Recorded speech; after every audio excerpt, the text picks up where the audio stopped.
All right, it's Mike here with Tesla High Mileage Club. What is your name? I don't even know. Mark. Mark. Okay, Mark and Mike. Mark, I saw here at the Supercharger. I actually thought you had something in your roof at first. My wife and I both thought that. But it turns out this charger blew your pyrofuse, right? Yep, the charging post blew the pyrofuse, went over 175 kilowatts, went up to 220, and instantly blew the pyrofuse through the ABS. All right, and you know all about the stuff. I don't even know all this stuff. I'm I would part never of the developing team, so okay. software-wise, so Yes. I totally understand it, got it work. I mean, I basically try to band-aid it, but with the latest software updates, especially with the FSD beta, it will not let you do that. It requires the ABS connection just to validate that the pyrofuse is correct, and then you can become movable again, you know? Okay, and this is on, not, you have Model 3 performance, but this is on any Tesla, it would be the same thing now?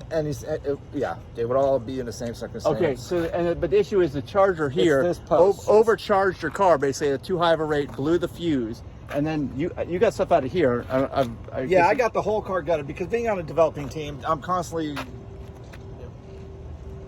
I don't even know how the correct term is, but they're constantly sending me things to swap, interchange, play with the FSD. So really, I keep the whole car stripped. Yep. And yeah, well, actually, you're gonna do better cooling. You can make sure that thing stays clean. I don't have a problem with that on mine. I tell people that every year you should clean this out because otherwise you blow your compressor because it overheats because this thing gets clogged. And they say there's no maintenance on the car, but I know you got to clean that thing. No, so that's absolutely you do. And I clean that almost on a regular basis. Okay, so Mark also saying that so this can happen on anyone's car. Okay, it could blow your fuse. I had to replace mine after some time, but this is a Tesla problem. Like you said, he knows because he's developing the software.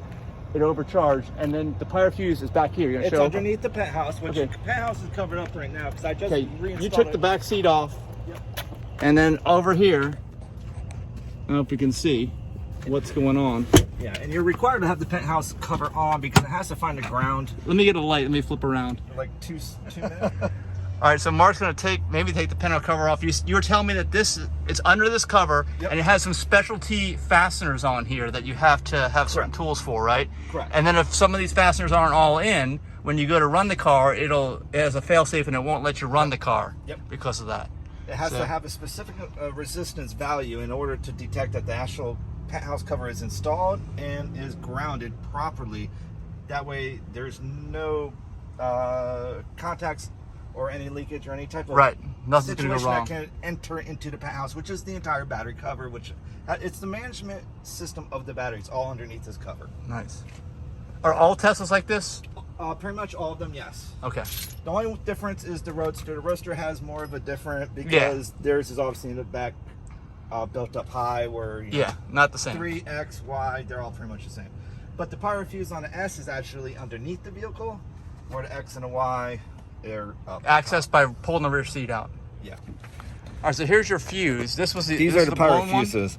Oh, they're both blown. Obviously, I took out the connection rods because I kind of mess with them. Yeah, you were trying. I know you were trying to just bypass it. Basically, wouldn't do it because of the latest software, especially with the FSD beta. They require the ABS connection to be there for fail-safe. So it knows it's an actual component. Yeah, so I had a spare one at the house as well, but that one apparently was blown. I did not know that. But here you basically have two leads, and what I basically did was just put a 2-aught cable in between the two contacts to imitate a zero resistance connection, which worked. You know, I got my 200 volt across both sides, but not detecting the ABS connection. Won't let the car drive. Will not let it drive. Which, crazy enough, this blew it, and it just smoked the connection. And you reported this thing to Tesla because they need to know. Okay. Because normally you don't have to report problems, but a problem like this, you got to call Tesla. It's severe, and you want to let them know ASAP because this isn't the first station to happen. It also happened to that unit over there, which I reported to D, and they came out about next day and repaired it.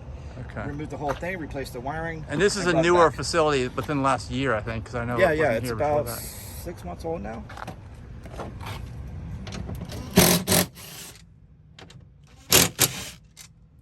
There it is. So.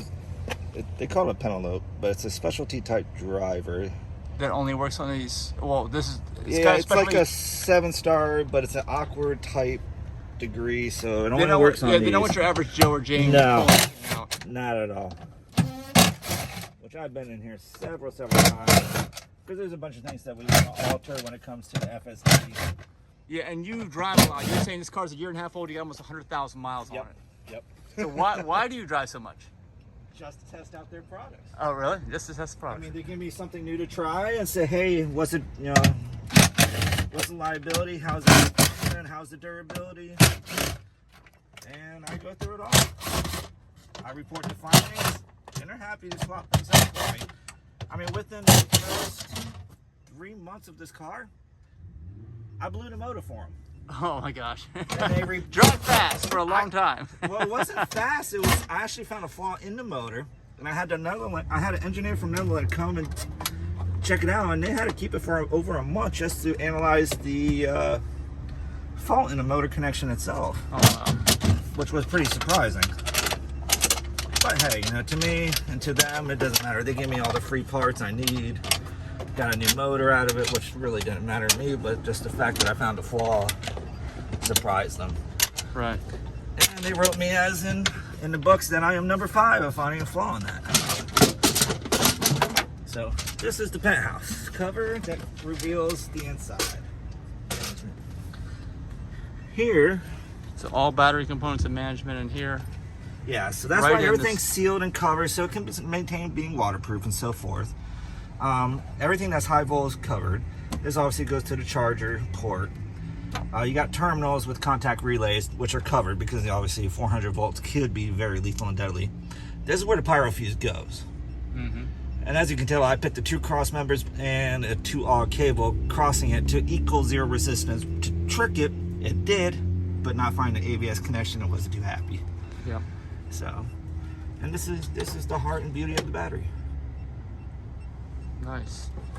Well, this is all on top though. This is controlling the pack that's underneath. That's between Right, all and 4 underneath wheels. it, all you got basically is cells and a couple battery management circuit boards.